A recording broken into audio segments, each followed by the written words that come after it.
তাহলে লাগাতার কিন্তু দুধর্ষ পর্ব চলছে ভোলে বাবা পার করেগা সিরিয়ালে।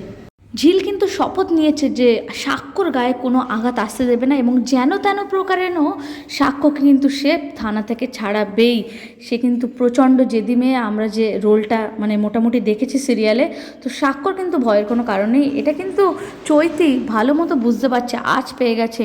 কারণ সাক্ষ্য যেভাবে প্রতিবাদ করছে ঝিলের অপমানে, আর ঝিলও তেমনি তার স্বামীর অপমানে কিন্তু প্রচণ্ড পরিমাণে অ্যাগ্রেসিভ হয়ে উঠেছে। চৈতের এত কনস্পিরেসি, এত ষড়যন্ত্র, মানে এত কিছু করে থানা পর্যন্ত টেনে আনতে পেরেছে হয়তো, কিন্তু সাক্ষ্যকে কিন্তু জেলে আর পাঠাতে পারবে না। আর এই দৃশ্যই কিন্তু আমরা আজকের পর্বে দেখতে চলেছি। তো ভিডিওটা যারা এতদূর দেখে নিয়েছো তারা অবশ্যই একটা লাইক দিয়ে দাও। এর পরের ঘটনাটা হলো, থানা তো ঘেরাও করেছে বস্তির লোক।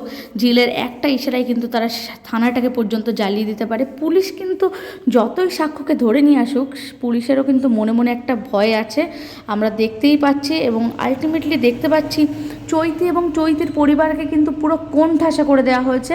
মানে ওর যে ষড়যন্ত্র, এই সমস্ত বদমাইশি শয়তানির চাল, সেই সবটা কিন্তু সকলের সামনে পরিষ্কার ক্লিয়ার।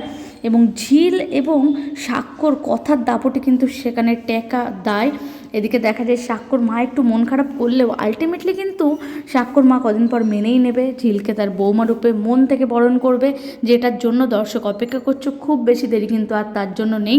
সাক্ষ্য যে কথাগুলো বলেছিল যে তার মাও মন থেকে ঝিলকে খুব পছন্দ করবে, সেই দৃশ্য কিন্তু আমরা বেশ কিছুদিনের মধ্যেই দেখতে চলেছি।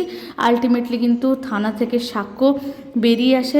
কারণ সাক্ষ্যর পরিবারের এগেনস্টে যে কমপ্লেন করেছিল চৈতিরা, সেটাও কিন্তু উইথড্র করার কথা হয়েছে আজকে। তো লাইক করো।